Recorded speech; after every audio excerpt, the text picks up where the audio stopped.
রাজশাহীর মাদারল্যান্ড হাসপাতালে একসঙ্গে ৪ সন্তানের জন্ম দিয়েছেন এক গৃহবধূ। শুক্রবার সকালে সন্তান ৪টি জন্ম নেয়। ৪ নবজাতকের মধ্যে ৪টি কন্যা সন্তান। সোনিয়া নামের দরিদ্র এই মায়ের বাড়ি রাজশাহী জেলার মতিহার থানার ধরমপুর পূর্বপাড়া এলাকায়। সিজারের মাধ্যমে জন্ম নেওয়া এই ৪ নবজাতক সুস্থ আছে। তবে তাদের প্রয়োজনীয় চিকিৎসা খরচ বহন করতে হিমশিম খাচ্ছে দরিদ্র পরিবারটি। ৪ নবজাতকের বাবা মোহাম্মদ পলাশ বলেন, সন্তান ও তাদের মায়ের চিকিৎসা খরচ চালাতে বিপাকে পড়েছি আমি। চিকিৎসার জন্য অনেক টাকা খরচ হচ্ছে, যা জোগাড় করার সামর্থ্য আমার নাই। 4টা মেয়ে পেয়ে আল্লাহর রহমতে অনেক খুশি। আমার এই প্রথম সন্তান, আমার বাচ্চা এবারে প্রথম 4টে। এর আগে আমার কোনো বাচ্চা হয়নি, এবারে 4টে মেয়ে সন্তান। আমি আলহামদুলিল্লাহ, আমি আল্লাহর কাছে অনেক সুখী।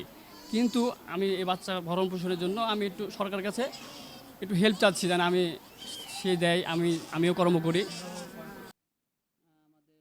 রাজশাহী মাদারল্যান্ড হাসপাতালের ডাক্তার ফাতেমা সিদ্দিকা বলেন, সিজার প্রক্রিয়ায় সফলভাবে 4 সন্তানের জন্ম হয়। সিজারের মাধ্যমে ডেলিভারি হওয়ায় মা ও শিশুদের কোনো সমস্যা হয়নি এবং মা ও 4 সন্তান সুস্থ আছে। 21 বছর, বাড়ি বিনোদপুর। তার বিয়ের বয়স 5 বছর।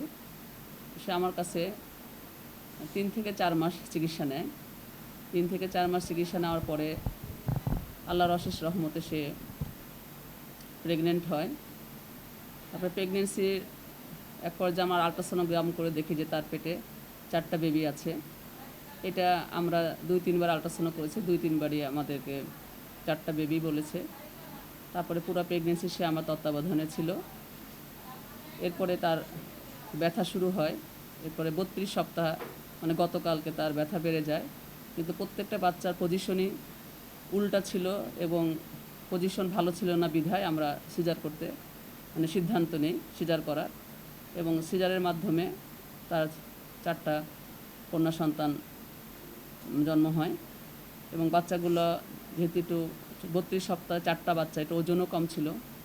ওজন মোটামুটি একটা বাচ্চার, দুটো বাচ্চা একটা মানে সিরিয়ালি একটা ছিল 1200 গ্রাম, একটা 1300, একটা 1400, একটা 1500, মানে 1200 গ্রাম, 1300 গ্রাম, 1400 গ্রাম, 1500 গ্রাম এইটা ওজন ছিল। এটা ওদের বাচ্চার এনআইসিউ দরকার হচ্ছিল। আমাদের এখানে এনআইসিউ থাকার পরেও যেহেতু এনআইসিউ একটা খরচের বিষয়, 4টা বাচ্চা, পরে তারা রাজশাহী মেডিকেলে বাচ্চাগুলোকে স্থানান্তর করে। এখন মাও ভালো আছে, বাচ্চাগুলো এখন পর্যন্ত ভালো আছে আলহামদুলিল্লাহ।